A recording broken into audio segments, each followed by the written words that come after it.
eh, nanti ketika Kim mempresentasikan, maka setelah beberapa tip, how many slides until I translate yours?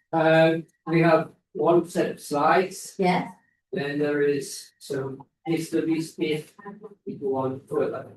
Oke, jadi di setiap slide itu ada satu slide materi dan satu contoh kasus. Jadi nanti setiap selesai satu set, maka saya akan menerjemahkan kembali apa yang dijelaskan oleh Kim. Jadi buat Bapak Ibu, no, it's Okay, now, and just say, I usually sit down a lot because my ankles are damaged. oh ya. I walk. Ya, jadi kalau misalnya nanti Bapak Ibu ada yang tidak paham, jadi jangan takut karena saya akan menjelaskannya kembali ke dalam bahasa Indonesia. Nah, Kim dalam presentasinya akan lebih sering duduk karena dia punya sakit kaki. Kakinya itu apa? Ankle lutut. Jadi dia nggak sanggup kalau berdiri lama-lama. Jadi maafkan saja. Bukan maafkan apa istilahnya? Maafkan saja. Jadi itu.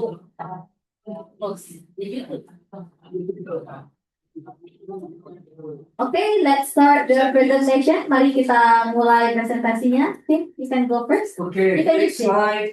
Next slide. Oh, yes. Can you hear me without? Yeah. Okay. Okay. Bisa. Right, okay.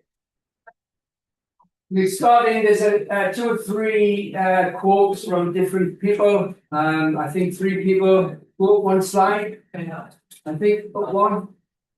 Right, up one again. Down one. Ya, bawah. Right. Okay, this first one. Surround yourself with the best people you can find.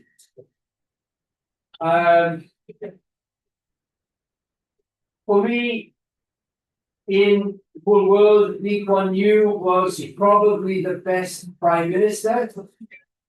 Ronald Reagan, there was like an overlap at the time, was the best president because he believed in this.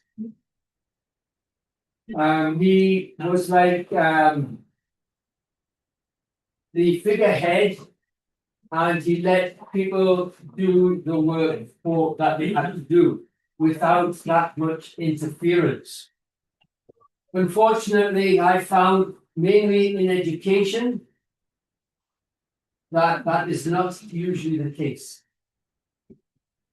Previous work in the military, of course, military is structured, but the work I did in the end was not structured. We were given a task and we completed it.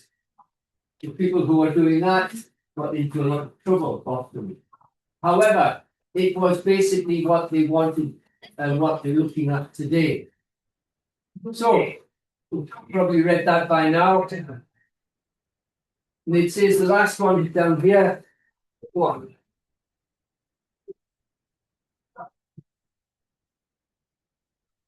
This one here, the world is becoming too complex for simple answers. Simple answers are usually the best in your work. Now, my work has not been in business like companies. Who works in a company? Right, so only one. Where does everyone else work? Government. Right, so government can be very structured. They do not like people taking initiative. So there's a problem. Same for me. You have ideas, they do not like them. Only one person in government, I think only one person has ideas, that is the person at the top. Everyone else has no idea. And where do you people work? Education, training,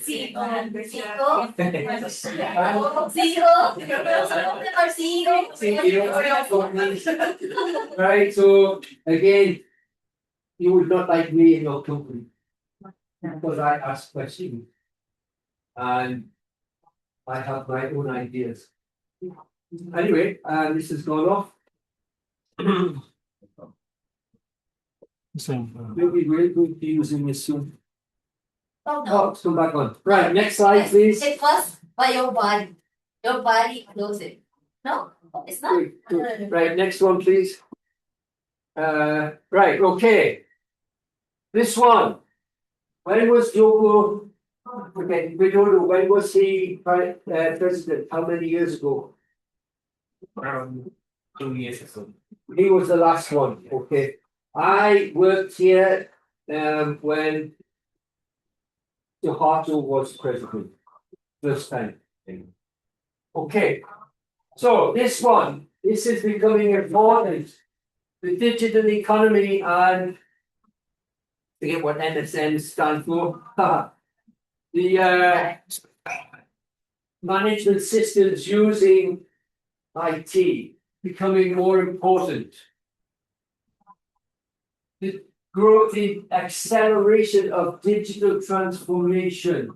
Now I've noticed this, as everyone has, because if I look on Facebook, only every other ad, every other advertisement is for digital, something to do with digital transformation, which we'll look at later on, of course, later on. Right, we need, and this is a problem we have in schools and in business, because I have 3 degrees that are associated with IT. 3. And I still know nothing. And I still have to ask people to fix my machine, do this or do that. Always. And I'm not trying to say it, but for people at work, for you as a business person, it can be a way of creating equality. Because if I was a boss, I would still have to ask someone. And I tell them, if I was at home, I would ask my daughter to fix it. Not my son, my daughter. Because she goes like this. Fix it. Right? So we need to narrow the divide. How can we do this? If I look on the internet again, most of the pricing is in US dollars for program. You are on Indonesia rupiah. There's a big difference.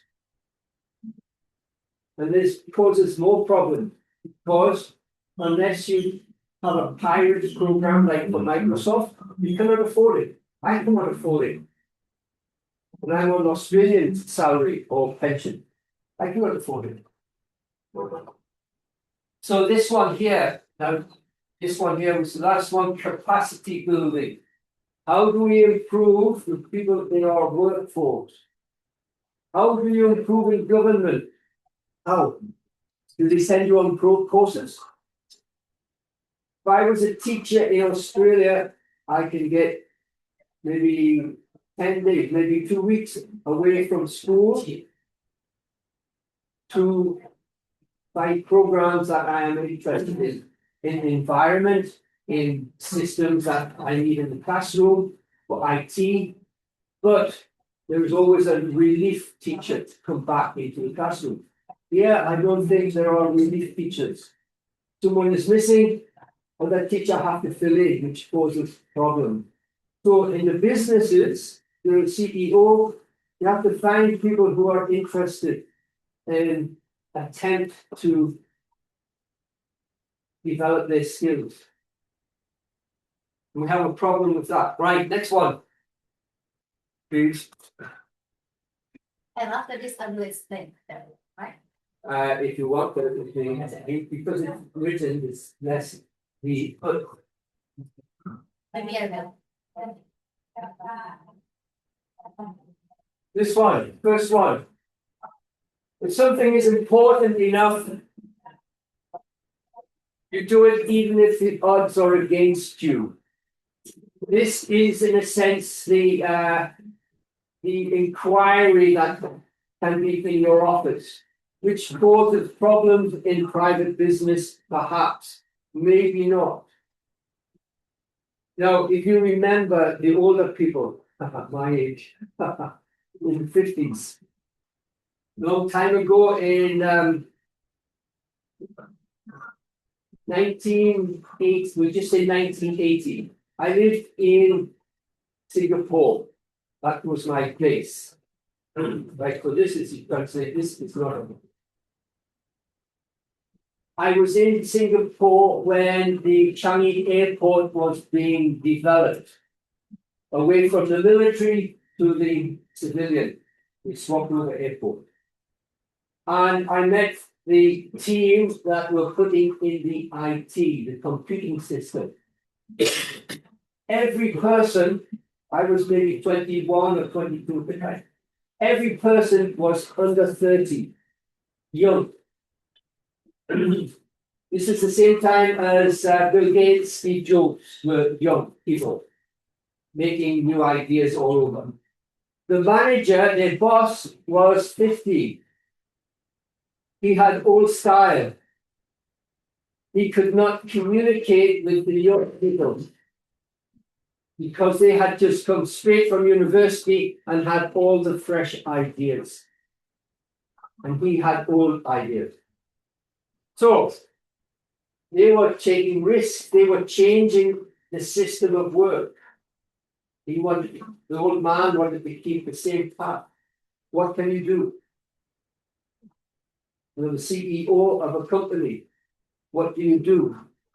In government, it's easy. You open your mouth, they don't like it. Yeah. Right? So what do you do in private business? Because that realistically is what we're looking at more than the government, because I'm the same, government education. Right, so this one, second one, talent is important. However, as we know from any sport, and if you follow sport, if you have a team, one player does not make the team. Sometimes the best team is made of people who are not the best players. And this last one is just another example of this. Okay, Right. let's say. Yep. Okay, so looks like the command rule. Oke. Nah, materi hari ini kita bicara mengenai apa digital SME. Di situ bilangnya MSME, Bapak Ibu. Nah, kalau dalam bahasa Inggrisnya sebenarnya SME, Small Medium Enterprise. Small Medium Enterprise. Jadi di situ kan MSME. Nah, M-nya itu nggak salah. Saya nggak tahu yang M-nya apa. Karena setahu saya itu adalah namanya SME, Small Medium Enterprise. Enterprises. Nah, That's right, you said it, I forgot. yeah. So there are several things that are important. Sorry, ada beberapa hal yang penting yang perlu dijelaskan di slide pertama mengenai pengembangan SDM. Yang pertama adalah pentingnya digital. Nah, kenapa digital itu penting? Karena digital itu dianggap sebagai sentral dari pusat kegiatan manusia saat ini. Jadi kalau misalkan Bapak Ibu lihat di Facebook atau di Instagram, itu kan Facebook sama Instagram itu kan digital sebenarnya. Tetapi yang diiklankan di Facebook dan Instagram itu adalah program digital yang membantu program digital lainnya. Misalkan seperti ini. Kalau misalkan Bapak Ibu punya Microsoft, nggak bisa tuh kerja pakai Microsoft saja. Ada program-program lain yang bisa yang harus Bapak Ibu punya. Misalkan kalau yang bahasa Inggris pakainya Grammarly, install lagi tuh Grammarly. Terus para trace pakai keyboard, misalnya gitu keyboard. Nah, itu yang dibahas di sini. Jadi pentingnya digital, akses digital. Nah, di slide pertama, Kim itu menjelaskan bagaimana pentingnya itu leadership. Dengan contoh yang pertama itu adalah Ronald Reagan dan Lee Kuan Yew. Bapak Ibu tahu Lee Kuan Yew? Lee Kuan Yew itu adalah Prime Ministernya PM-nya Singapura dulu, dan itu yang paling berpengaruh. Kalau misalkan golden age zaman emasnya Singapura itu adalah ketika mereka punya Lee Kuan Yew. Nah, jadi di Kim menjelaskan bagaimana treatment antara yang bekerja di pemerintahan itu berbeda dengan yang bekerja di dunia bisnis. Makanya dia pakai tadi Roland J. Reagan sama Lee Kuan Yew. Nah, kenapa berbeda di situ? Karena kalau misalkan kita melihat apa yang dilakukan oleh Lee Kuan Yew, ketika dia memutuskan sesuatu itu tidak ada interference, tidak ada apa batasan, tidak ada apa istilahnya, tidak ada hambatan. Karena kan dia bekerja di pemerintahan kan, seperti yang Kim bilang, kalau misalkan kalian bekerja di pemerintahan, kalian tidak bilang saya nggak suka, maka ya udah dikerjakan nggak akan dia dikerjakan. Jadi ketika Lee Kuan Yew memimpin tidak ada interference, makanya semua pengembangan yang terjadi di Singapura itu melejit ya, karena tidak ada interference. Tetapi itu tidak terjadi di pendidikan. Karena di pendidikan nyatanya adalah terlalu banyak interference. Ketimbang kalau misalkan Bapak Ibu kerja di pemerintahan. Kalau misalkan di pendidikan itu interferensinya banyak. Seperti yang dibilang oleh Kim tadi. Salah satunya itu adalah apa? Digital apa tadi? Digital divided atau kesenjangan digital. Nah, kesenjangan digital itu sangat berpengaruh kepada pendidikan dan juga kemaslahatan banyak orang. Kenapa? Kalau misalkan kita bisa memperkecil kesenjangan digital ini, maka yang terjadi adalah terjadinya equality. Equality itu adalah kesetaraan. Baik itu kesetaraan ekonomi ataupun kesetaraan gender.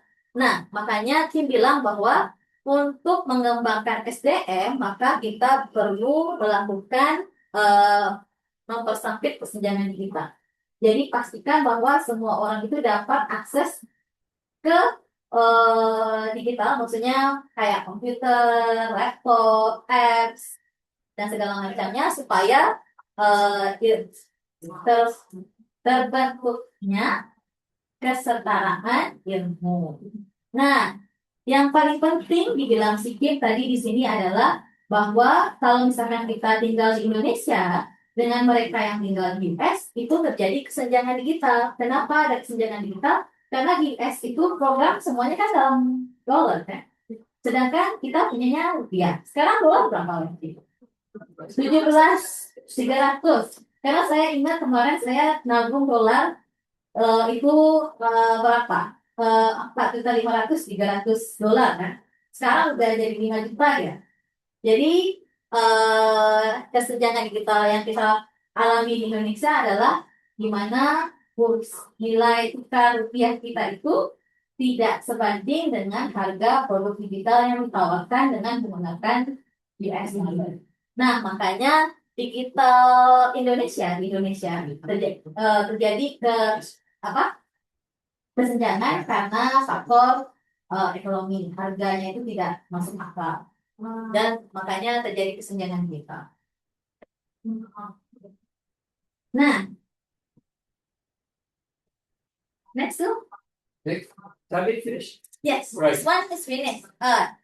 Nah, di sini menjelaskan mengenai kapan pengembangan SDM itu penting. Jadi kalau misalkan sesuatu itu penting, meskipun itu berbeda, apa itu tetap harus melakukannya. Contohnya, di sini Kim memberikan contoh ketika dia di Singapura, dia bekerja di Changi Airport. Jadi di sana dia ketemu dengan tenaga IT. Tenaga IT tersebut rata-rata usianya itu adalah 30 tahun ke bawah. Sedangkan bosnya itu usianya 50 tahun ke bawah, 50 tahun ke atas. Nah, apa yang terjadi adalah si bosnya tidak bisa berkomunikasi dengan karyawan IT-nya yang muda-muda. Karena goal mereka itu kan beda kan. Orang tua dengan orang muda itu beda goalnya. Akhirnya terciptalah miskomunikasi. Jadi yang perlu dilakukan di sini adalah bagaimana mengkomunikasikan ke karyawan ataupun ke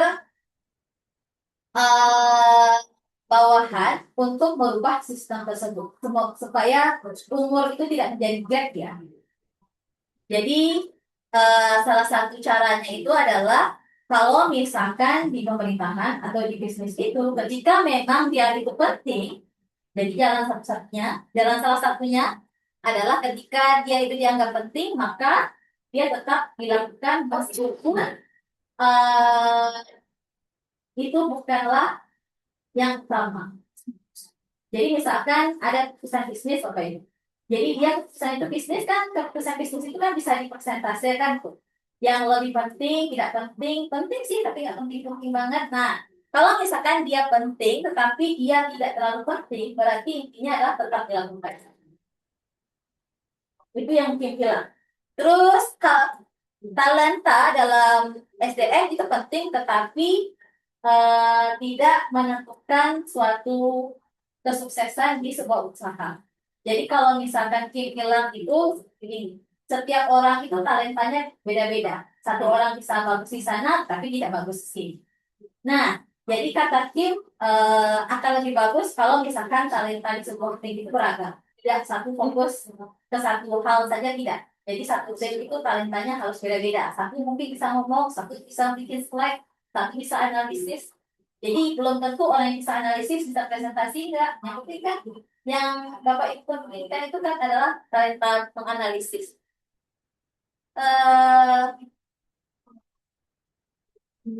Terus di sini dia bilang bahwa ini adalah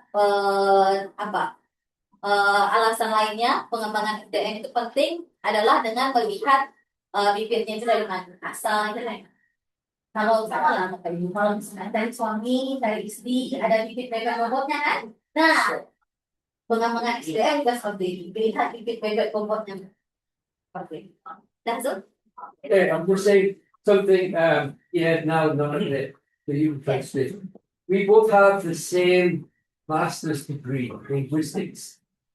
But she is bilingual, I am not. She can, and she has what she likes to study. I have different, but we have the same degree. Ya, jadi kalau misalkan melihat talenta itu seperti ini Bapak Ibu. Misalkan kayak saya dan Kim. Saya dan Kim itu sama-sama punya master yang sama. Bedanya adalah sama-sama linguistik. Kim itu belajar bahasa, saya belajar bahasa. Kim, tetapi bedanya adalah dia cuma bisa bahasa Inggris. Kalau misalkan saya bisa beberapa bahasa. Nah, di sana Bapak Ibu melihat bagaimana talenta itu berbeda-beda, tetapi dia saling melengkapi sama lain. Kim mungkin memang hanya bisa satu bahasa, tapi dia bisa yang lain-lain. Kalau misalkan saya mungkin bisa bahasa yang lain-lain, tapi saya tidak bisa melakukan apa yang Kim lakukan. Makanya kita berdua jadi satu paket ya, collab di hari ini. Right, next slide. Okay, what we're looking at, maybe not everything today, of course, are three areas. This is human resource management, which in a sense has been there, is here now, and will be in the future. This is a different style that is becoming popular. Now, terms like just in time. If you're in engineering, you have this term just in time. And then this what's it B2B. You buy it and you sell it. This is becoming important now. However, for me and here in Indonesia, this is the third element, which is community development. Our government, especially, I'm not sure, of course, for your CEO of what company doing what.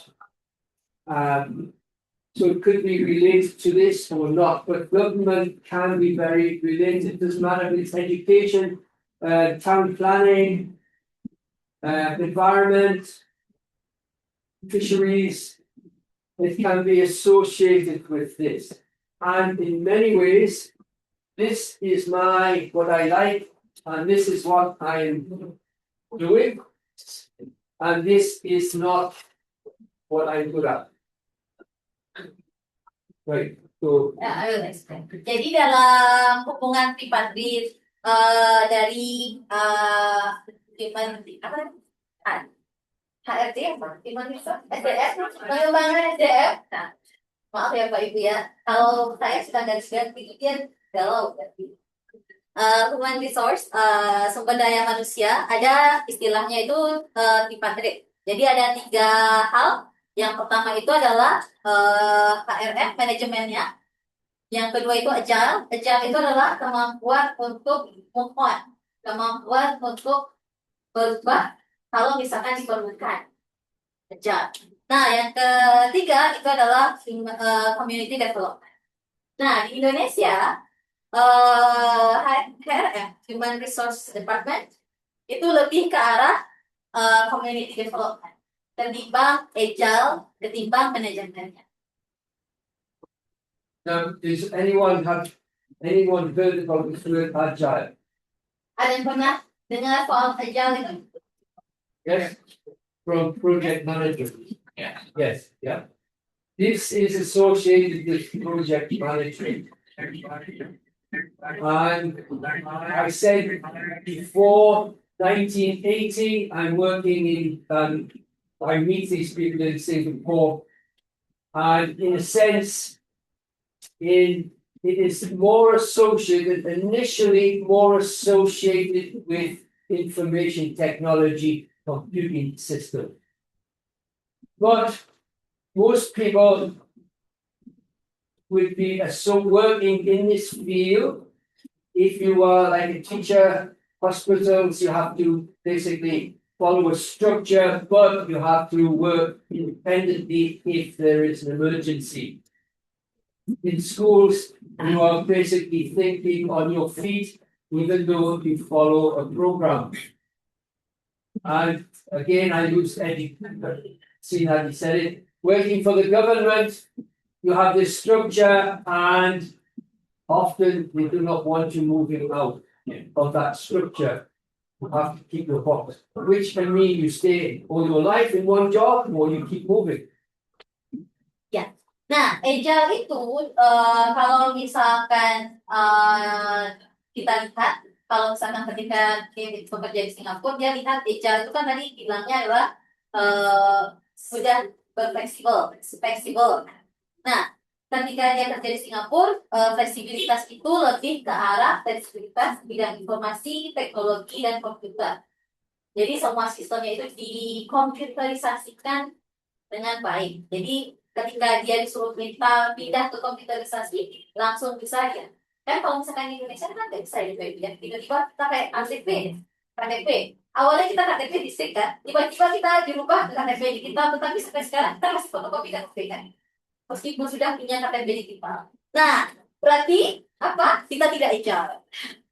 Tidak bisa berubah secara cepat. Nah, di Indonesia, kalau misalkan Bapak Ibu bekerja di pendidikan atau di pemerintahan, Bapak itu memang dituntut untuk tidak agile. Karena di dalam pemerintahan dan pendidikan maupun di rumah sakit, Bapak Ibu itu dituntut untuk bekerja secara struktural. Strukturnya sudah ada, Bapak Ibu disuruh untuk mengikuti struktur yang ada dan tidak merubah struktur yang sudah ada. Jadi kalau misalkan Bapak Ibu memiliki jiwa-jiwa reformasi, nah disarankan tidak bekerja di pemerintahan. Kemudian, Right. Next one, please. See what's next. Right. So the first slide, we're looking at talent management, or basically human resource management. We're trying to change the word to make it fit in with what people want. So company does not want an untrained person, usually, unless they are a trainee. They do not want a man if it's working in female production and the opposite of course. It's like a football team. You've got men, you've got women. And so often the company can be like this. However, what often happens is, this is again my opinion, the male tends to dominate at the expense of the female when they're looking at intellectual things. If you're looking at totally physical things, then perhaps the male is the better person. But most of the time, we're looking at intellectual, especially in IT and government positions, and it's the intellect you want, not the physical appearance. So I give an example. This few years ago, I worked on a program in Oman. Right, so everyone there is Muslim. And they're working for the oil company. So it's government, oil, they are all trainees between the age of 18 and 25. And so I asked, as you do, when you go to work,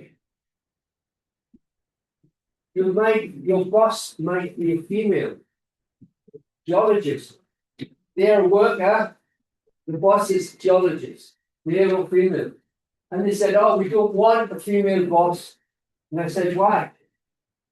And I said, they said, we don't want female boss. And I said, your boss is telling me what to do, not lifting the box off the ground. You are lifting the box, they are telling you to do. Because that is an attitude that has everywhere, not just this happens to be a man, but everywhere the same. And that is an attitude that has to change. Because the intellect is more important, especially now with these jobs we're talking about and the actual strength of the person. Nah, terus kita membahas mengenai talent management. Nah, ini penting, terutama bagi ibu.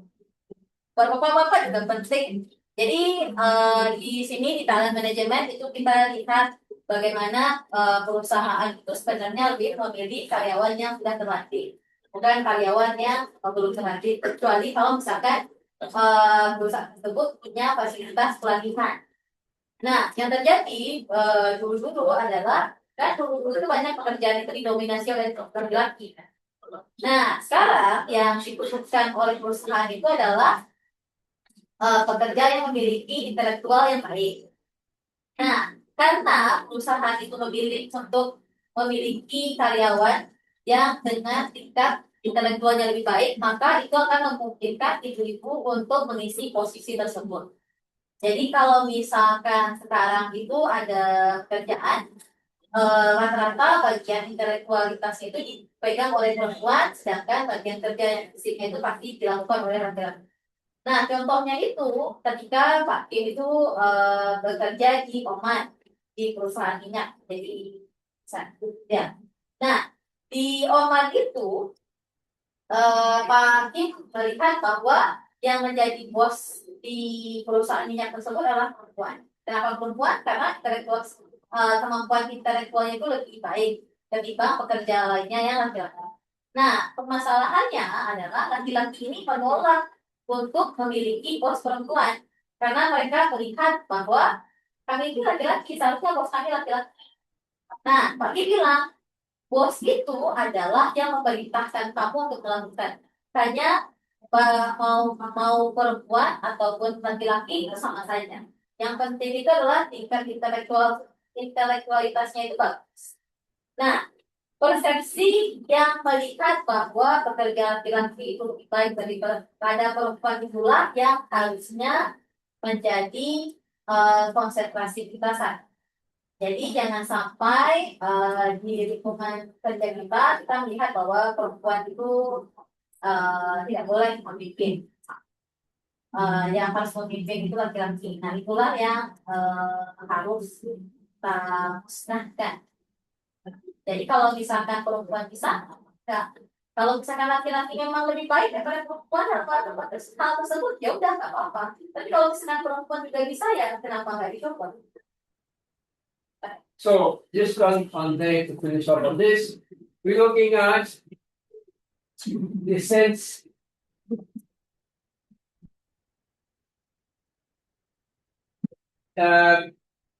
new types hybrid work. For example, here, who now or during COVID worked at home? Siapa yang pas COVID kerja di rumah? Oh, pas. Was it Work from easy? everywhere. Was it easy or hard? First time is quite hard for me. That is our first experience, the first time then. During that time, me myself I enjoy it. Because we can arrange what we have to do. That's quite good. I found initially, did you enjoy it or not? For me, I've enjoyed because I don't need to go to the office in the morning. Yeah. Yeah, so I don't need to take a bed for meeting. Very flexible for me. And my office was in Jakarta and I came back to my hometown. Also, I can work from my hometown. Oh, can I add? Yeah. Can I add? So most of Gen Z, Bapak itu tahu Gen Z right now, right? Most of Gen Z prefer to be paid less if they can work from home instead of going to work because they believe that if they have to go to work, they need to pay more for the transportation because transportation is expensive. So Gen Z most of the time will choose to work at home instead of paying for transportation and get more salary. I have found working at home can be problematic, especially if you have young children. Yeah. Anyone, I believe from experience, anyone who says you work 8 hours at home is a liar. But in the office, you do not work 8 hours.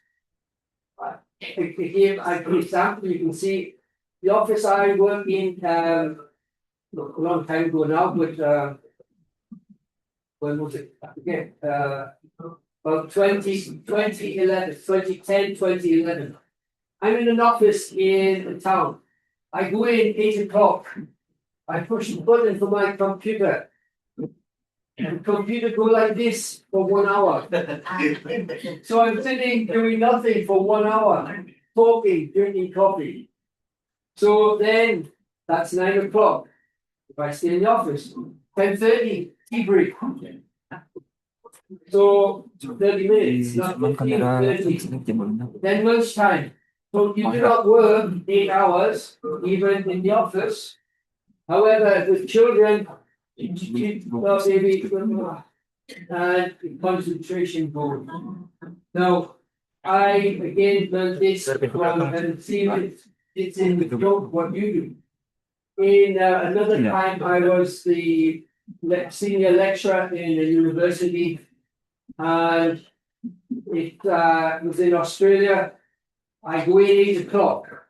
Some days I would not get from entering the building to my office until 10 o'clock because so many things. That means for 2 hours I am working as a manager, but solving other people's problems all the time.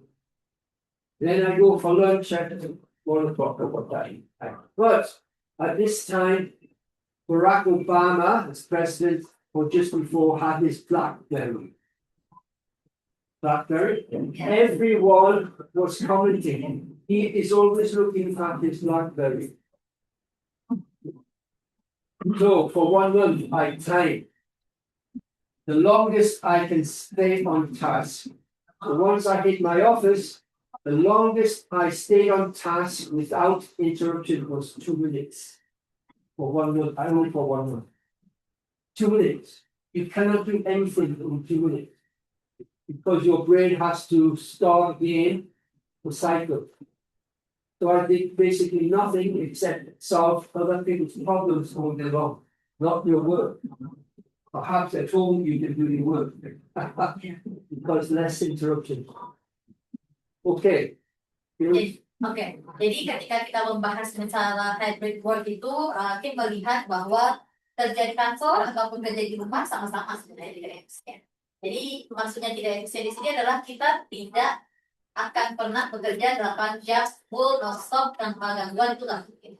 Kalau misalkan di kantor, itu yang bilang tadi bahwa kalau misalkan dulu dia kerja dari jam 8 pergi jam 8 Terus jam 8 sampai jam 9 tunggu komputernya itu dulu. Nah, terus jam 10 ngetrek dulu. Nanti jam 12 makan siang lagi. Nah, kalau misalkan di rumah hambatannya kan itu Bapak Ibu, tapi hambatannya adalah anak-anak. Kalau misalkan Bapak Ibu punya anak-anak di rumah, itu adalah hambatan ketika bekerja di rumah.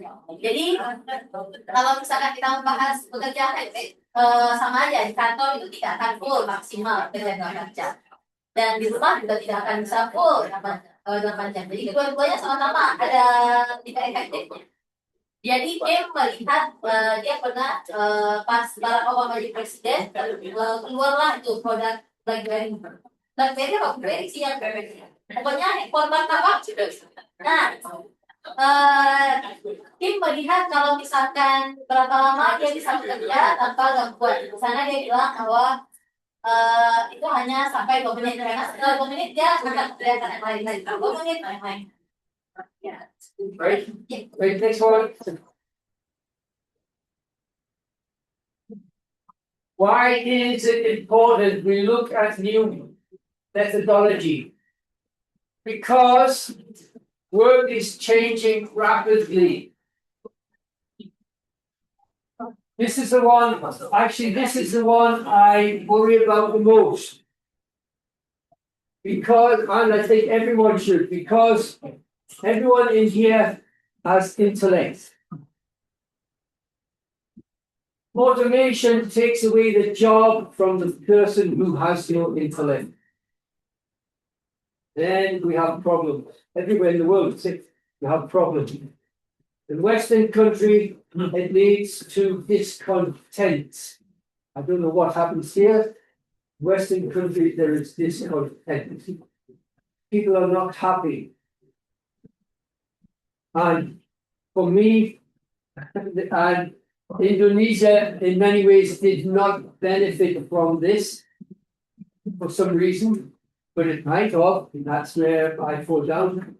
In the 1980s, the Western countries said we give jobs to the developing countries in Asia, Vietnam, Malaysia, Thailand. Did Indonesia get any jobs? No.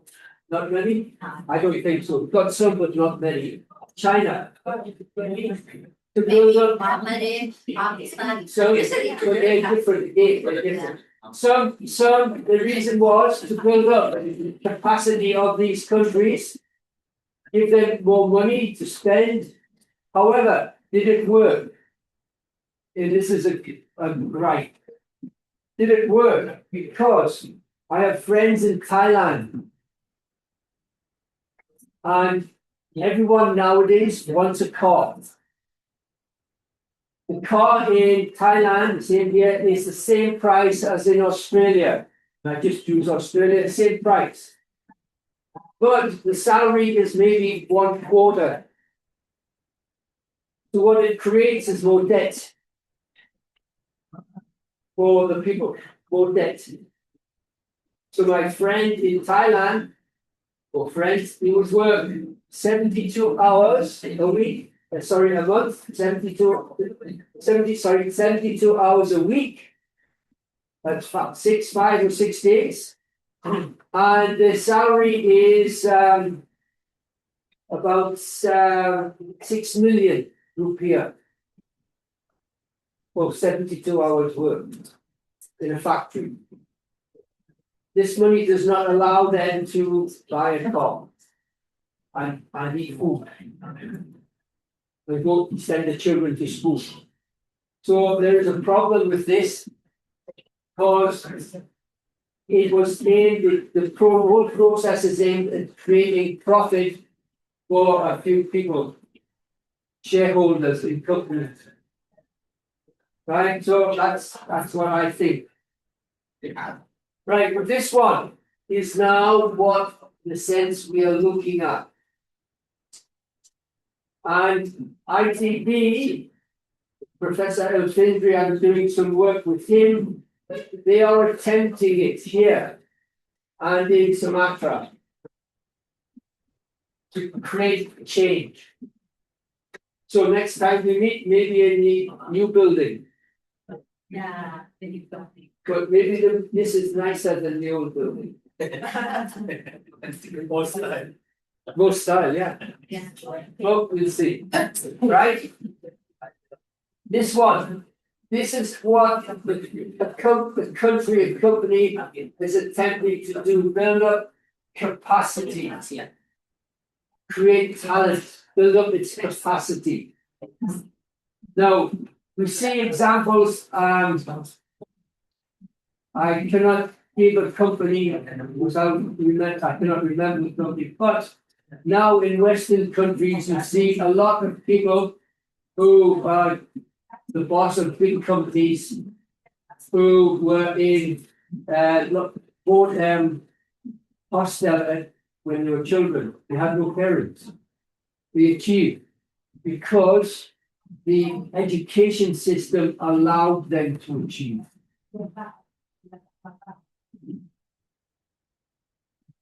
And there is the issue now we have. How do we get people to achieve if the education system does not allow them to? Before, my background, my parents working class. I'm not supposed to go to university. I'm supposed to go to factory. But I figure a way around it. I don't want to go in the factory. And that's what now, in a sense, here in Indonesia, we have to think about. In a sense, not us or you, but the children who are coming through. How do we get them to achieve at a high level? How? Not all, of course, because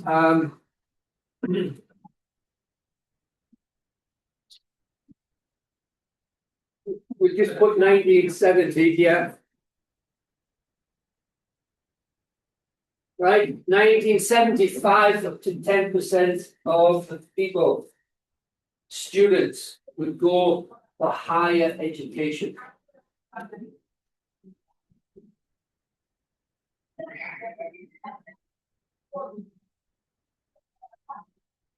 Now it's over 30%. Because more people are given an opportunity. And what I found, of course, from looking and seeing is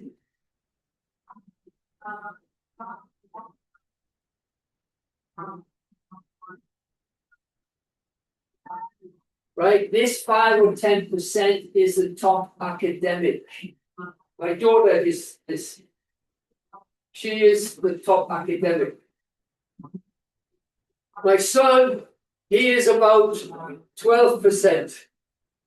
Just not as good as my daughter, but he has different skills.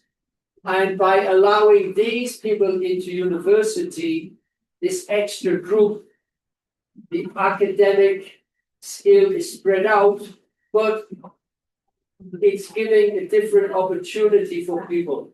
IT is a prime example. In Britain before, degree was not for computing. Below degree, diploma was for computing. But the skill was more needed in the university to fix. People fixing the computer system in university was not a university graduate. They were diploma graduates. So the skills, this one has allowed more people with different skills to prove themselves.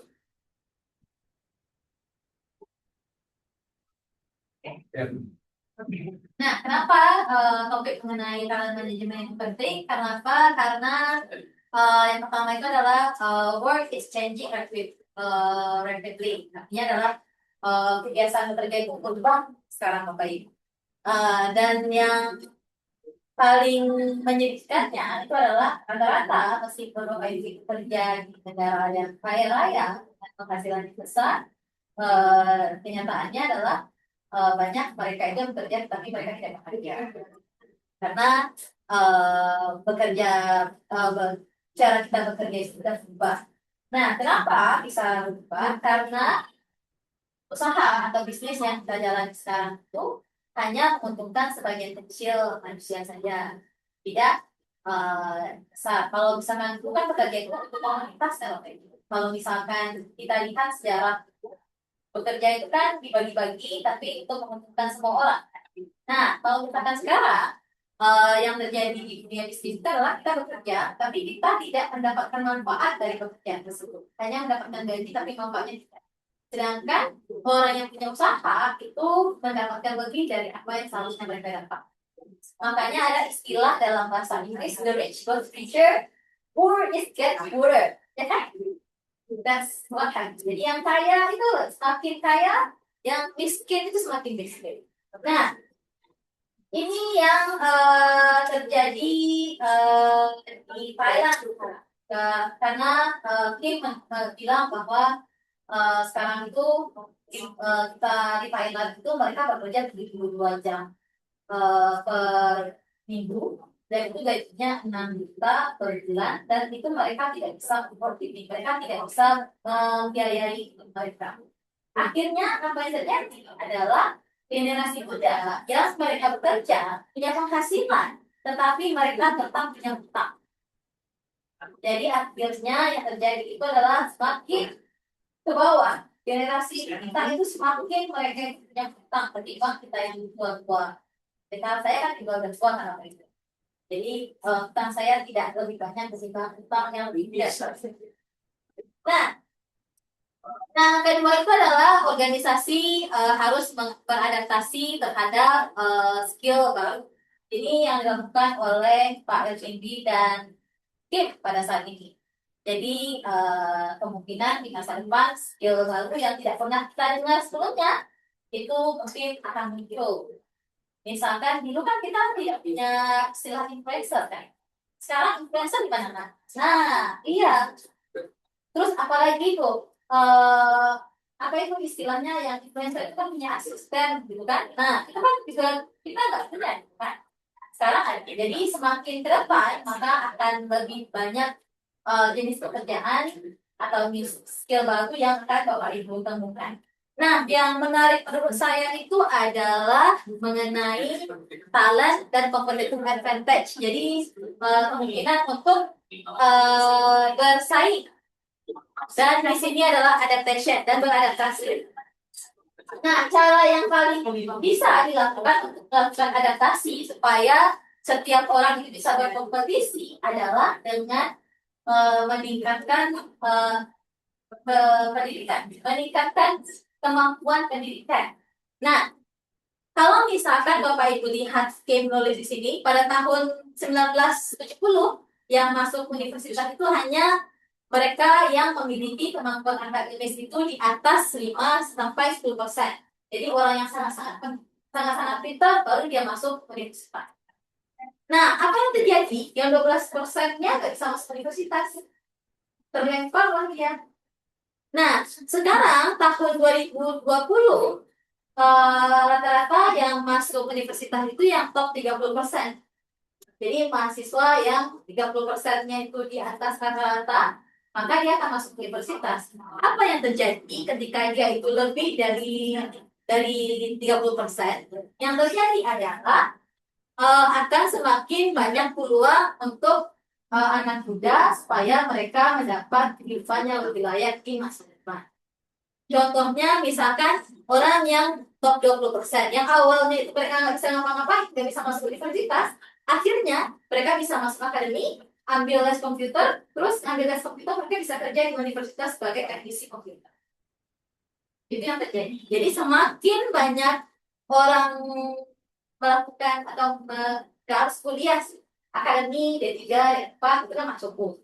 Jadi semakin banyak orang menempuh jalur pendidikan, itu berarti mereka akan semakin mendapatkan manfaat untuk bisa mengembangkan hidup mereka sebagaimana mereka, sebagaimana passion mereka. So just one question that if IQ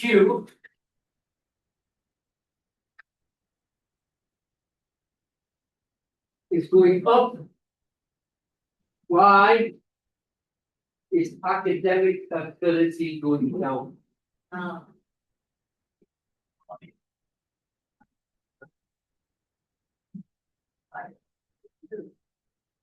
Nah, pertanyaannya sekarang, kalau misalkan menurut Bapak Ibu, kenapa bisa ketika IQ rata-rata manusia itu meningkat, kenapa kemampuan akademiknya itu malah menurun?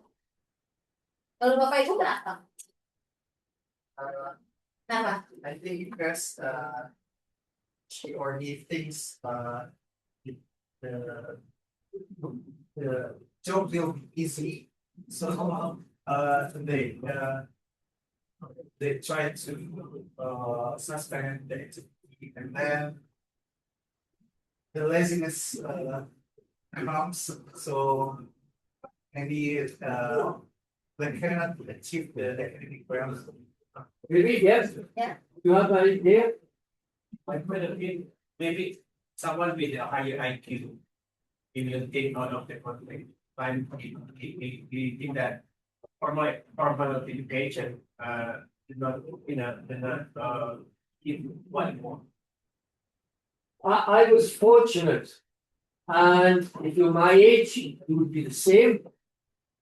I was fortunate that in the 1970s, when we do mathematics, we have to learn with slide rule. That's likely. It's a machine for working out cosines and multiplication. Then the calculator came. But what happened is everyone thought they could add up, take away, simple sum, times everything. But you still have to learn academically, you had to learn. Oh, Martha?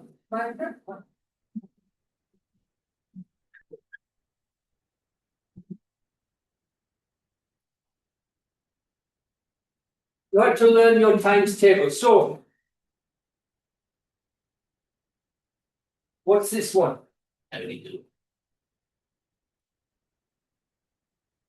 Right. So, someone who does not know this, they can go like this. They put a sum in. This is what we should have. In your head, you know this. But they put in something wrong, or maybe it's add, and they get 17.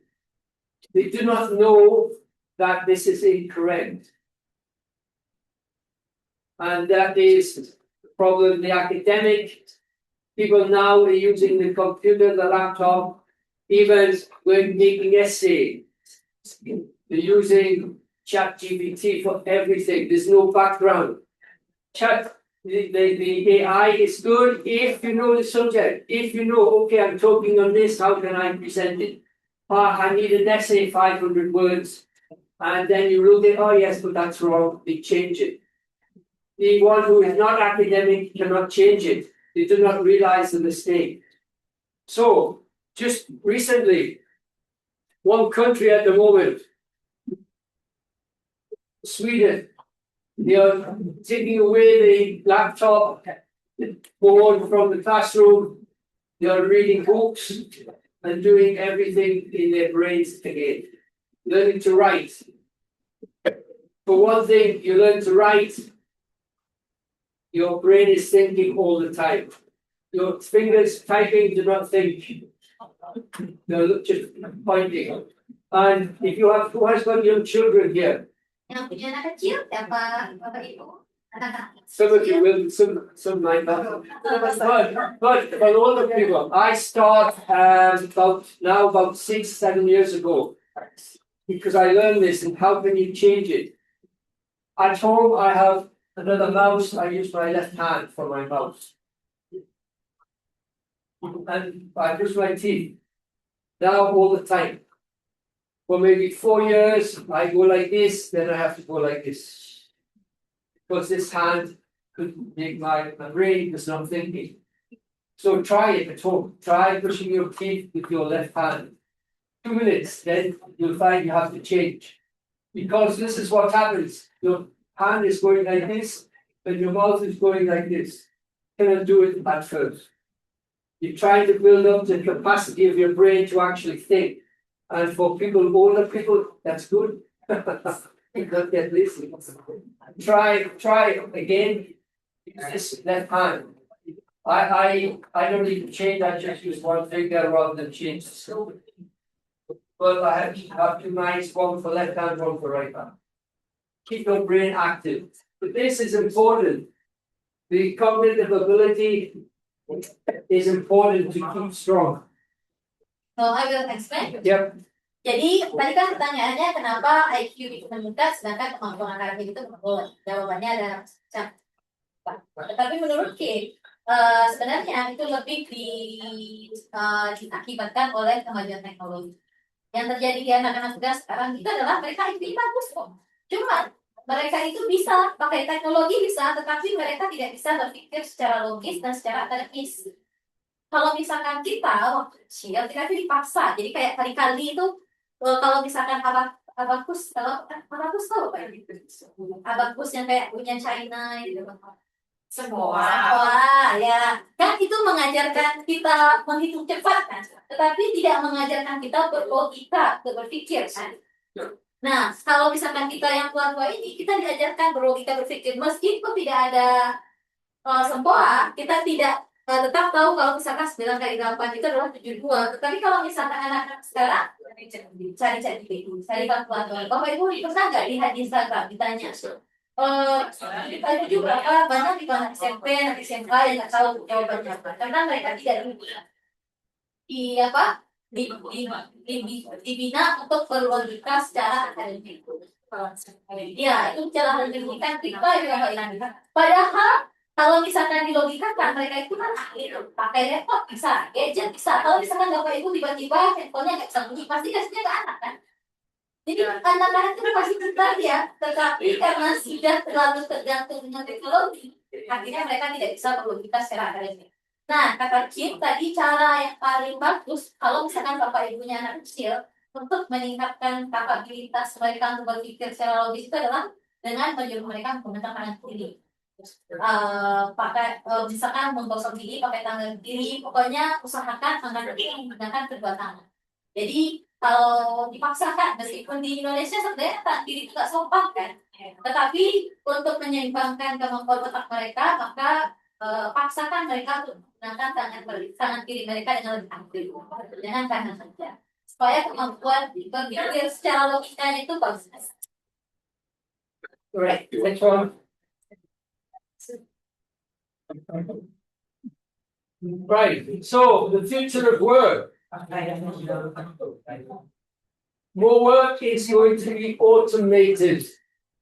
And hopefully I had when it came here it disappeared from my screen. The show you like a small clip for your own development. Right, this hybrid and flexible work arrangements will become standard practice. So people who like working at home, it's easy. I find now, of course, it's in a sense different now. I procrastinate more when I stay at home. So every 15 minutes, I like to make a cup of tea to break up the work. So in a sense, I'm not concentrating as much as I did even 10 years ago when I was working full time. Now this one again. There's a demand. Now the thing, what I find with this, even 25 years ago in China, when they had Microsoft Word 25 years ago, they had the beginning of YouTube and other programs. Teenagers, the people I was working with, they could use the machine, their phone, and or their laptop, whatever, and find music very easily. They could find what they wanted. Clothing, use programs. They could be wrong because of dates with Amazon and such like. However, they could not use Microsoft Word. They did not know how to type. They could not open a document and save a document. So in many ways, their skills were good, but not good for work. And that's what I find now, especially with the mobile phone. So they use this to find information, but they cannot type. This is not good for typing. Typing on your a small message, how are you? Oh, I'm fine, thank you, blah, blah, blah. But not for writing essay, too small. And you find now it's the same with younger people, which is what we talked about before.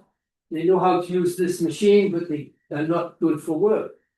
They're not good for academic work, for working in the office. They're not good.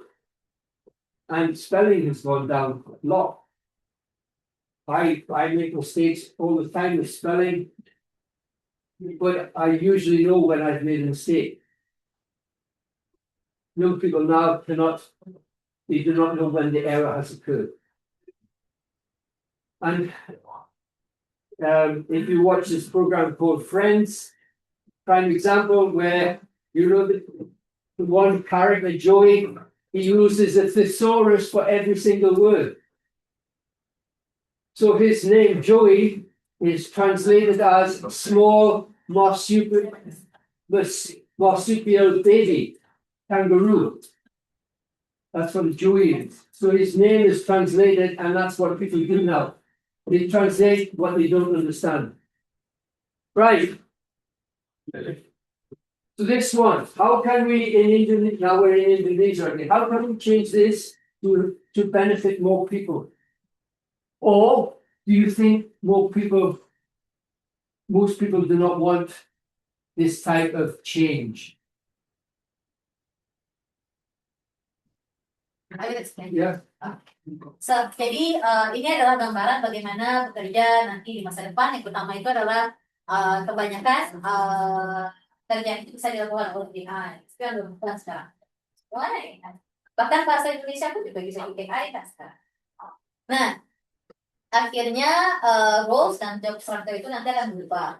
Sama kayak Kemenristek Dikti sekarang kan punya rencana untuk menutup beberapa jurusan pendidikan kan, karena dianggap tidak berkompeten nanti mendapatkan pekerjaan di masa depan. Nah, salah satu isunya itu adalah karena AI ini. Nah, yang kedua adalah kebanyakan pekerjaan itu akan dilakukan secara hybrid.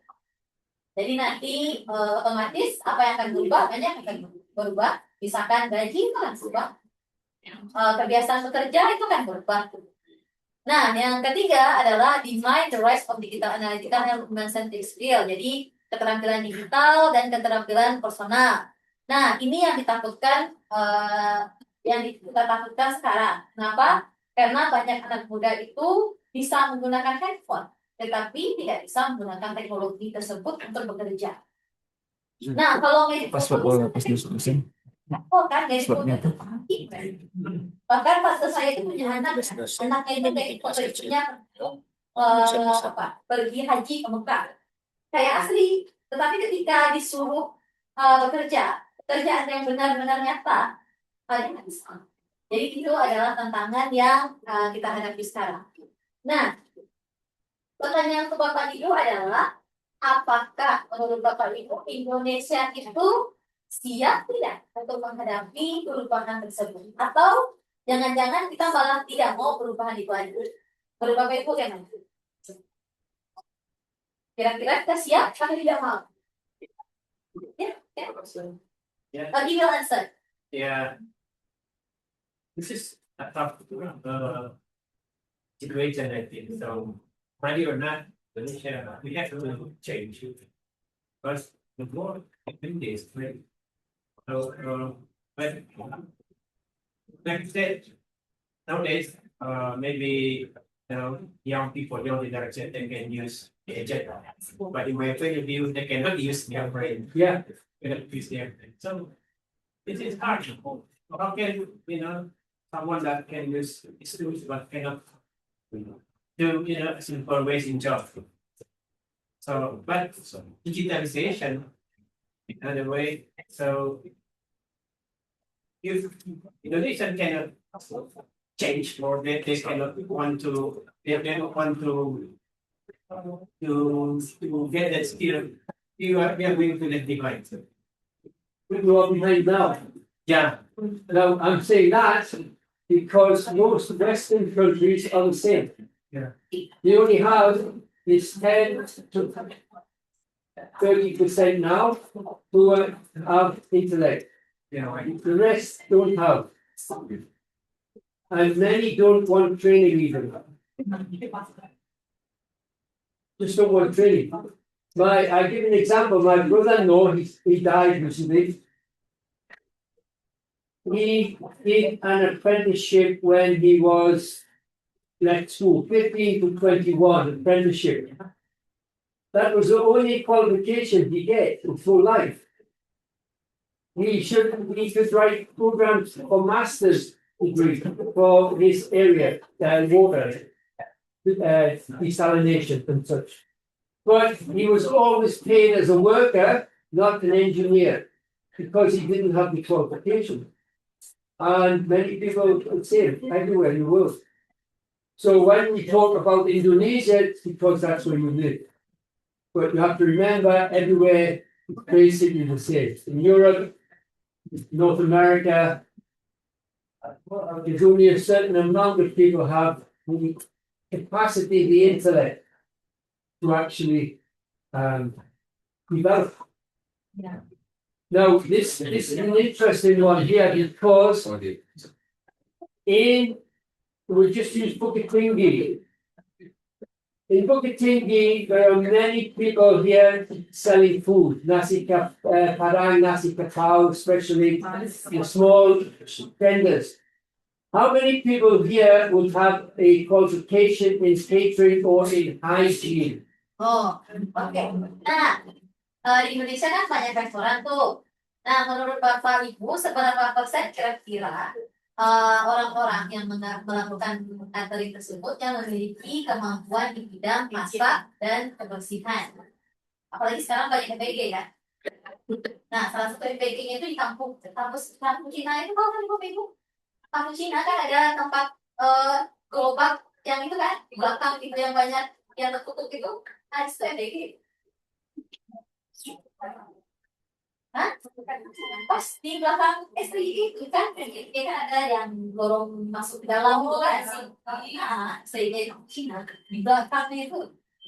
Nah, menurut Bapak Ibu berapa persen yang punya catering itu yang mempunyai kemampuan memasak dan kemampuan higien kebersihan? Di atas 10%? Di atas 50%?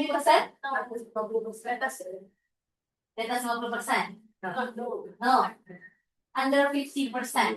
I would say the 20. Under 20%. The only maybe the big hotels. Everywhere else it is 50. Yeah. It's 50 close down. And one of the things that ITB, I believe, is attempting to do is create the qualification that would allow people to not only work here, but work somewhere else. In Jakarta, in Malaysia, in Singapore, in Australia, in China. But they need the qualification. And the good thing about hospitality, even mechanics for a car, you do not need many brains to be in hospitality. You need enthusiasm, different. Yeah. The enthusiasm. I like cooking, I like doing this, I like doing this. But you need the qualification, which is transforming the country. Jadi kalau misalkan di kita itu kemungkinan itu 20%. Nah, itulah yang akan dilakukan ITB kemungkinan di beberapa tahun ke depan. Karena ITB itu kan mau bikin jurusan baru kan. Kalau tidak salah itu mengenai kuliner. Jadi sedang ditawarkan ke Kemendikbud untuk mengajukan jurusan kulineri dan hospitality. Nah, kenapa itu penting? Karena kalau misalkan yang di Amerika beda kalau misalkan di Indonesia. Kalau di luar negeri itu kalau di Amerika restoran itu punya grade. Grade itu termasuk makanan dan termasuk dia kebersihan. Kalau misalkan di Australia dia punya syarat itu setiap makanan yang dijual itu harus dalam keadaan panas. Tidak boleh dingin. Kalau nasi kapau itu nggak bisa. Harus dalam keadaan panas. Kalau di dalam stok, kalau di Amerika itu, kalau misalkan setiap restoran itu dia punya grade. Ada A, B, C, D, E. Kalau misalkan dia E, itu berarti restorannya itu filthy. Oh, jorok sekali, jadi bisa jadi Bapak Ibu sedang makan di hari. Kalau misalkan A, berarti itu sangat bersih ya. Makanya ada restoran itu rate-nya itu A, dan ada yang Michelin. Kalau Michelin kan enak enggaknya. Kalau A, B, C itu ya berarti dia bersih atau tidaknya. Nah, kalau misalkan restoran itu grade-nya sudah sampai ke E, tidak bersih, maka kalau misalkan dia masih sama dalam tahun ke tahun, maka dia harus tutup. Dan pemilik usaha di Amerika itu harus melakukan check up kesehatan setiap tahunnya. Tidak boleh skip. Beda kalau misalkan di kita ibu-ibu luang dikit buka restoran, jadi kalau di Amerika nggak bisa, harus ada sertifikasi. Jadi kalau misalkan saya bawa makanan ke kampus boleh, tapi kalau misalkan saya jual makanan, maka saya harus dapat sertifikatnya. Right, next slide, please. Next slide. Right, again, so this one mainly for the CEOs over here. Yes. How do you get new talents? How do you attract people to your company? How does the government get people into government jobs when the salary is so small compared to maybe in business? How? Jadi kalau misalkan Bapak Ibu yang CEO yang punya perusahaan dan yang bekerja di pemerintahan, kira-kira bagaimana caranya menggait talenta baru di mana gajinya itu kecil, sedangkan beban kerjanya itu besar.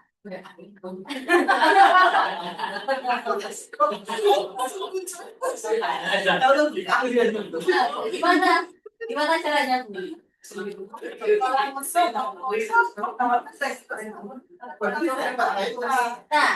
said like only if we over the right salary, then we will get the new talent.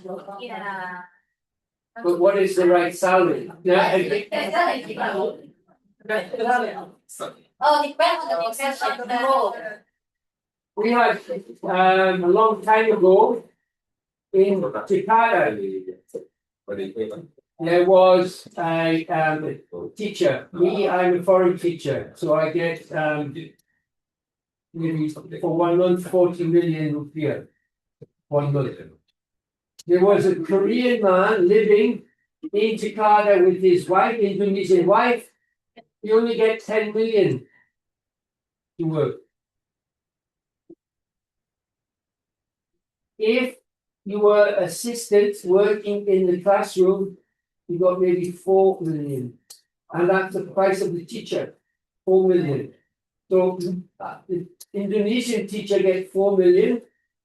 A foreign man living there got 10. I was not the top. I wasn't the top one.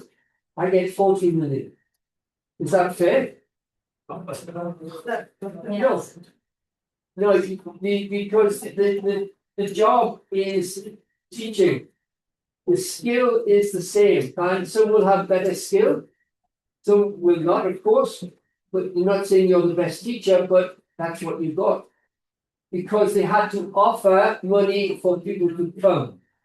Your house. Oh, this job we have to be our own house. Normally, Western teacher, they do not go to foreign country without getting housing provided. So when I'm in Beijing, I would get 40 million rupiah plus house. But the local teacher is on maybe in Beijing, they were on about 4 or 5,000 local currency. And I'm on 40. So high. Not fair. But that's how it works. That's the system. Nah, jadi Pak Kim menjelaskan sistem di Indonesia terutama di pendidikan. Kalau misalkan di Indonesia adanya ketimpangan gaji di antara pengajar lokal dengan pengajar internasional. Kalau misalkan gaji itu 1 juta, itu besar belum lagi yang ada yang katanya 200.000 sebulan juga kan. Nah, Sedangkan kalau misalkan gaji dosen, kalau misalkan asisten dosen itu 4 juta semua. Sedangkan ada pekerja yang sama posisinya, tapi berasal dari Korea, dia mendapatkan 10 juta dan mendapatkan rumah. Kira-kira adil atau tidak? Nggak adil kan? Nah, itulah yang terjadi di Indonesia. Di mana kita membayar lebih untuk tenaga asing, tapi tidak untuk tenaga lokal. Tapi kalau menurut saya, Bapak, itu terjadi juga di Padang. Terutama di apa? FC Padang. Di F ya. Di FC Padang itu kalau misalkan Bapak-Bapak, ibu udah tahu sepak bola main Padang kan? Pemain kulenya, main bolanya itu bayar mahal. Sedangkan pemain lokalnya kadang ada klubnya kan. Tapi kalau kita lihat lagi kira-kira manfaatnya pendapatan daerah kita itu apa? Kenapa kita masih mengeluarkan uang yang sama, sedangkan pendapatan daerah kita untuk pendapatan daerah dari semen padang itu nggak besar. Kita harus memikirkan ulang kembali kenapa bisa seperti di sistem ini. Okay, the last 2 points. Do you think if we give a high salary, the person will stay in the job? Or will they move? Menurut Bapak Ibu, kalau misalkan dikasih gaji besar, orang itu akan tetap bekerja sama pemerintah atau suatu hari nanti dia akan Definitely. And even if the work is very inspiring, intellectual, they will move. Because that's what people do. And most people, I believe, say will stay in a job maybe 3 years, 2 to 3 years. Because you change, you can create something change, that's great. Then you need a rest, you have to try something great. And even Steve Jobs, he was fired from Apple because probably he worked by himself too much. I'm not sure. But what we're covering on the second part, agile, is what the people want. Apple was set up where everyone is working by themselves. It's no big picture. Always working by themselves. What they want is some people working by themselves on a project that develops, like the iPhone and the touch screen, everything. Everyone working independently but on a topic. Okay, swap next one. Right, how they connect. We've talked about this, so it'll be quick. Future of work, the force is reshaping work. Strategies for managing people. As you said, you hire the best people, they will not stay if they don't want to. Money is often not, I've got lots of money. Yeah, great. But it's not the inspiration for work. Their intellect is more important.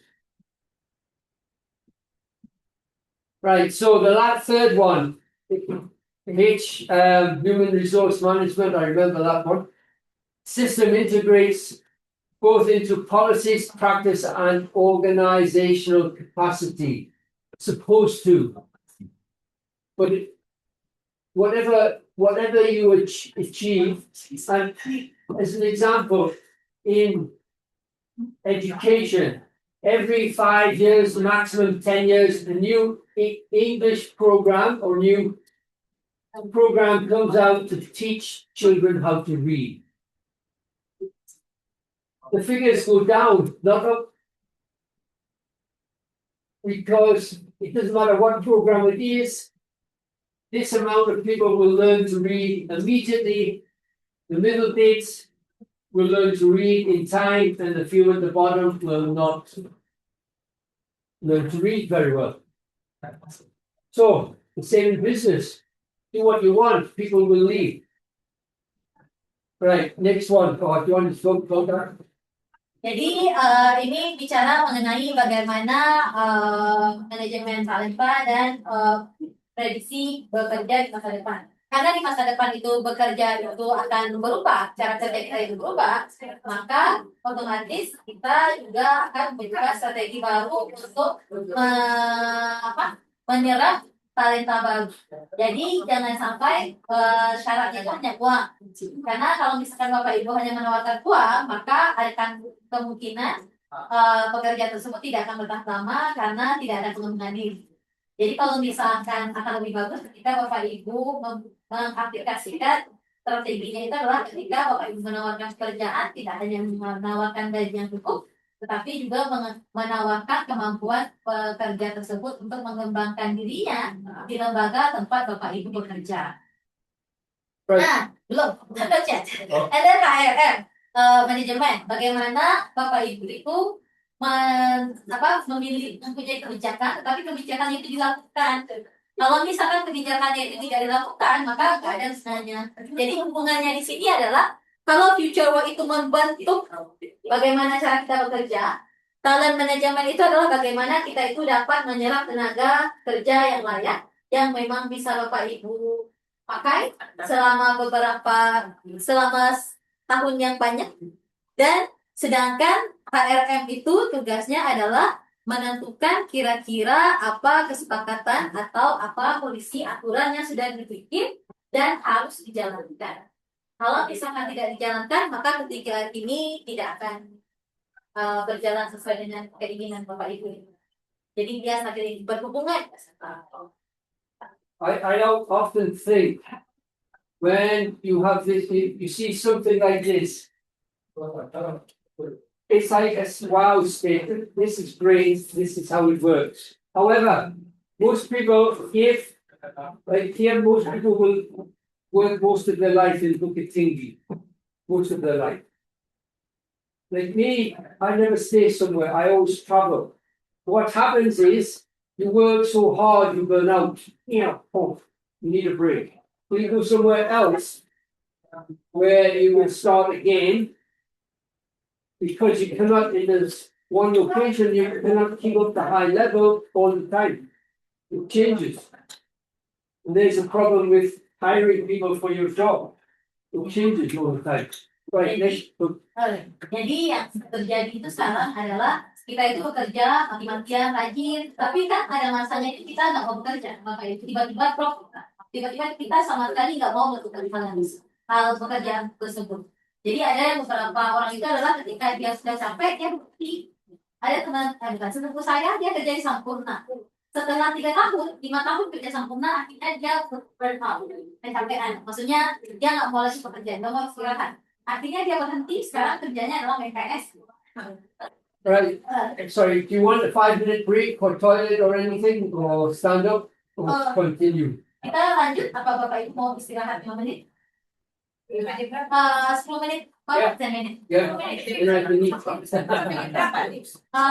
menit dari sekarang berarti jam 10. How long will the lecture take place? I'm just saying how long, and maybe can you put this next small? Then I can see how many slides left. Versus. What number is it? Well, now go down. Right. So, what number is this? 21. Okay, but there's a few slides. Probably maybe another hour. They cannot because they have another class at 10:30. Oh, 10:30 when we finish that, we'll just continue then for a few more minutes. I didn't realize you had another class. So we will have like 10 more minutes. Yeah. Okay. Go back up. Right, just go back up. A lot of this is you can take out and put in. So what we'll do is one. Right.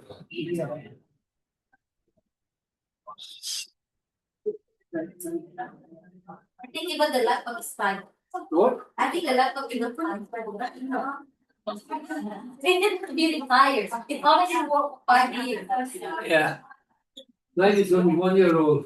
And Mine it's still, is 3 years old. and it still makes errors. Right. Let's say go back up to 7 or 8. Don't forget when you try to say it takes quite some long. Yeah. Because you don't need to have a lot of handlers. Yeah. I think the difference between Indonesia and English because English is very direct, right?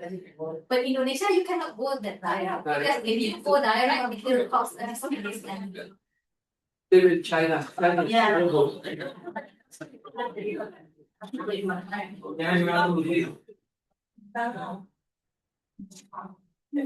Right, where is my slide? Okay, while we're waiting, if you copy this down, because we won't have time.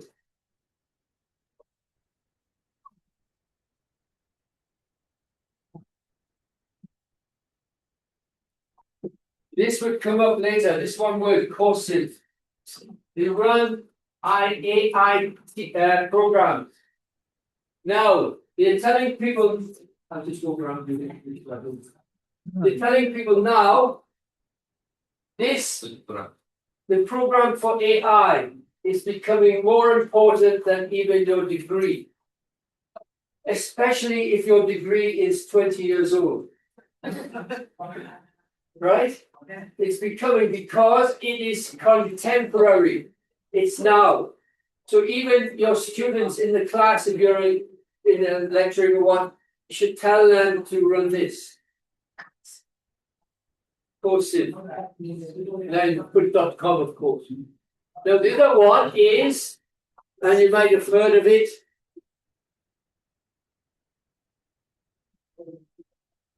LinkedIn. Before I put this in, and I had lots of programs that were free. Now, of course, they want you to pay. But put LinkedIn, and for this, I was going to show you LinkedIn and HR, LinkedIn and Agile. They have short programs you can follow to upgrade your skills in an area. And it's worthwhile doing it. But it's going, okay, let's see. Okay, next slide. Can I? Oh, yes, so there. Nah, Bapak Ibu, kalau semua sekarang itu digital, jadi sekarang Next one. kalau misalkan mau belajar sesuatu, Bapak Ibu bisa lihat internet. Yang Pak Kim Oh, that's what I was trying to show before. See, Kursi sama LinkedIn, jadi ada program belajar gratis. Okay. Tapi Don't- hanya itu ya Bapak Ibu. Kampus ternama kayak Harvard, Yale, Oxford itu mereka punya sertifikat gratis digital. we don't have time now to finish it. Kuliahnya tapi tidak ada sertifikatnya, ada pokoknya bayar. Tapi untuk ikut perkuliahannya gratis. Kalau misalkan saya sarannya itu adalah Coursera. Coursera itu saya biasanya Coursera. Jadi banyak itu lembaga universitas itu ngasih semuanya mau Python, mau apa, Bapak Ibu mau belajar apa, bahkan kalau Bapak Ibu mau belajar bahasa Mandarin, belajar apapun lah, belajar mengenai manga apa, mereka punya dan itu gratis. Right, these were the two, we're not watching them now because finish at 10. I didn't realize it said 8:30, 10:30, but I didn't realize I could finish at 10:30 for sure. Okay, this is basically two links that I got. Now, again, what I said before, often when I put the link in like this, it does not want to work. But you put it in your laptop immediately and it will work. Right, next slide, please. Okay, next, the second part, and we'll not go into this, but I want to show you. But this again, if you put this word in and you know it, some of you know it, you will show the program. If you come back next week, I have to work with Professor Edwin as well, not sure what's happening there. Then if you came back next week, you could look at this, right? Okay, so that's all we're looking at there. Go over. One more. Right, we're not going to look at that. I want to show you the where the picture is. Show me the picture. Should be some pictures there. Right. Now this is the third part. As I said before, this is basically community development. This is what I'm more interested in than the human resource management side. They're all linked. If I go here, you need people to work. Where do you get the money from? Sometimes. However, there's one piece that's missing. one piece that's missing there. And of course, you won't realize it. It's only been mentioned more recently, although it's been a problem.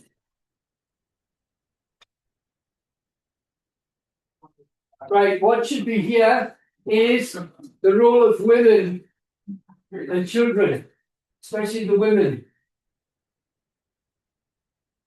in society, because often I said, even you see the president of the country here, there's only been one woman. United States, no women. In Britain, two, but realistically only one woman, Prime Minister. And yet the population is approximately half. So how is it, and why is it that, in a sense, women are still unseen in the community?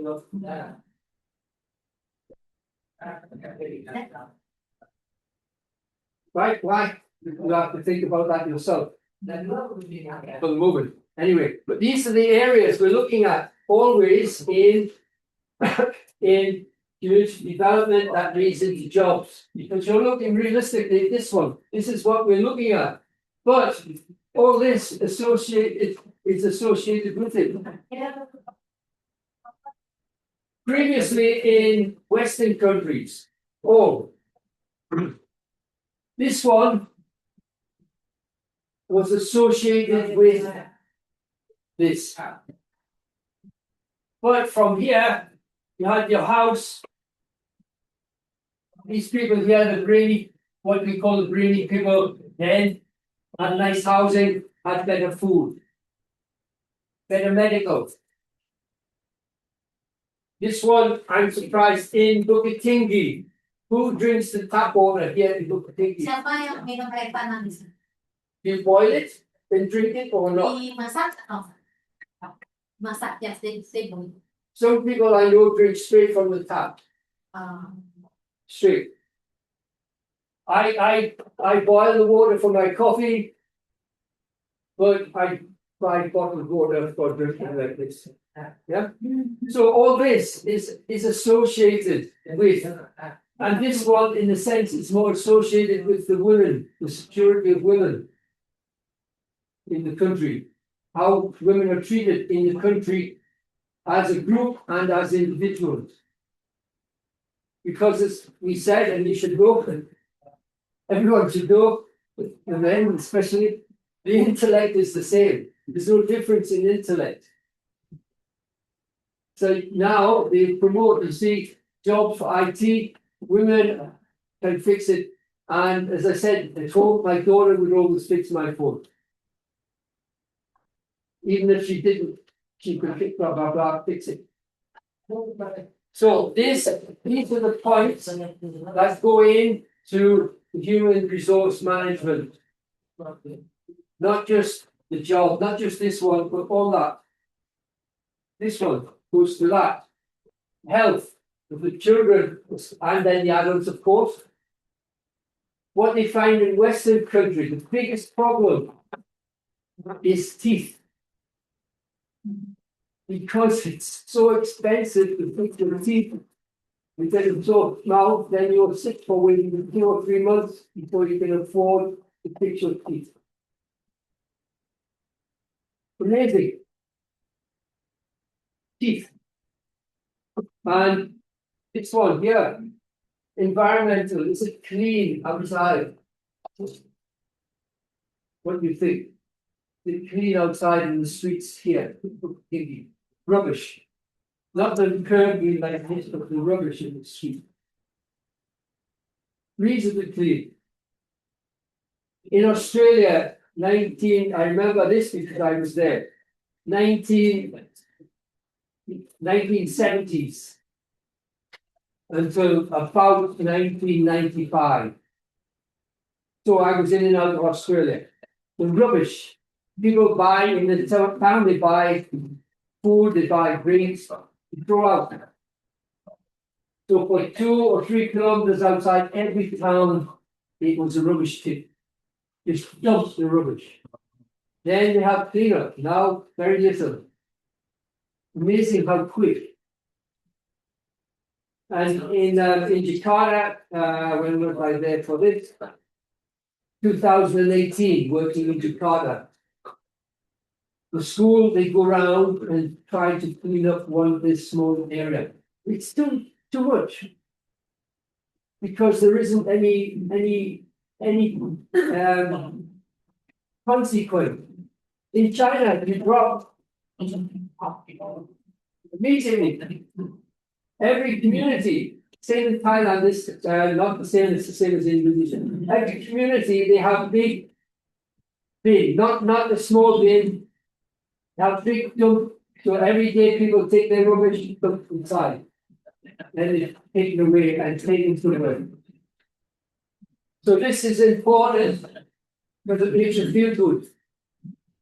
Makes you feel. Anyway, that's it. So this is 1/3 point. I don't know what's happening. I'll speak with this on that. If you're coming back if you want to come back next week or not. And also, I'm supposed to be working with Professor Elfinbury next week. Not sure. He hasn't told me. So we'll continue if need be. Right. Okay. Any questions to finish? Ada pertanyaan, tapi sebelumnya kita jelaskan dulu. Jadi pembangunan masyarakat itu ada beberapa faktor: housing, education, health, food, water. Go. I think I made one. Oh, one more. Oh, right. No, I didn't. Go down. I just need the one for this. Down one more. Yeah. Yes. Nah, dan employment. Nah, dulu dibilang kalau misalkan semakin bagus pendidikan, maka mereka pasti dapat pekerjaan yang bagus, dan alhasilnya mereka pasti punya rumah dan mereka pasti punya makanan yang bagus, lebih baik. Nah, tapi kalau misalkan sekarang kan itu tidak mungkin. Nah, di Amerika, di luar negeri, yang menjadi permasalahan itu adalah tidak ada jaminan terhadap kesehatan. Yang paling parah itu adalah masalah gizi. Karena di luar negeri, kalau sebagai Amerika, itu tidak masuk kategori masuk asuransi. Jadi kalau misalkan Bapak Ibu mau cari gigi, bisa kena $5.000. $5.000 itu kira-kira berapa itu? 80 juta atau 90 juta? Itu Bapak Ibu harus bayar. Nah, yang terjadi ketika mereka harus cabut gigi, yang dilakukan mereka vendor gigi adalah mereka akan pergi orang Indonesia ke Amerika. Ketika mereka akan berusaha gigi, yang mereka lakukan adalah mereka akan terbang ke Indonesia, melakukan prosedur giginya di Indonesia, terus balik lagi ke Amerika. Dan itu biayanya cuma $2.000. $2.000 itu hanya tiket. Karena perbaiki gigi di sini paling 3 juta, paling mahal 5 juta, paling mahal daripada bayar 90 juta. Apa itu bayar mana? Mending beli tiket, pulang kampung liburan, terus balik lagi ke Amerika. Nah, itu yang terjadi. Nah, terus water itu penting, kebersihan itu penting, dan yang tidak ada di sini, yang ini adalah metode lama. Yang tidak ada di sini adalah kedudukan perempuan di dalam kelas sosial. Kenapa kita tetap bahas sebagai perempuan? Karena meskipun perempuan itu sudah ada presentasenya, tapi presentasenya itu kecil. Makanya kita itu tetap harus bicara mengenai kira-kira perempuan itu posisinya di mana, bagaimana cara memperbaiki ini. Kayak di Indonesia, presiden perempuan itu cuma satu. Yang lebih parahnya Amerika. Amerika itu punya presiden sudah berapa kali, tetapi tidak pernah punya presiden perempuan. Jadi makanya kita tetap perlu membahas mengenai perempuan di bagian pembangunan masyarakat karena presentasinya masih ada. Ada pertanyaan, Bapak Ibu? No, ada tidak? Dan informasi mengenai kelanjutan perkuliahan ini akan nanti disampaikan oleh Ibu. So, semoga apa yang saya nanti menjelaskan Bapak Ibu bisa memahaminya dengan baik. Karena bahasa Indonesia saya tidak berpikir, jadi ada.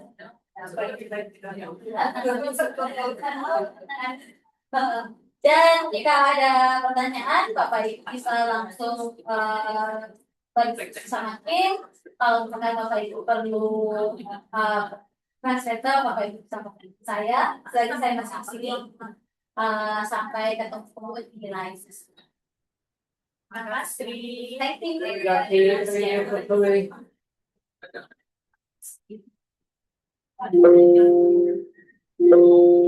Oh, do you want to take a picture together? Yeah. Yeah, I can take a picture. Okay, stand up. You do it? Okay. You take pictures. Okay. You do it. So which one's take the picture outside? Okay, in outside. Outside. Because this one is This is just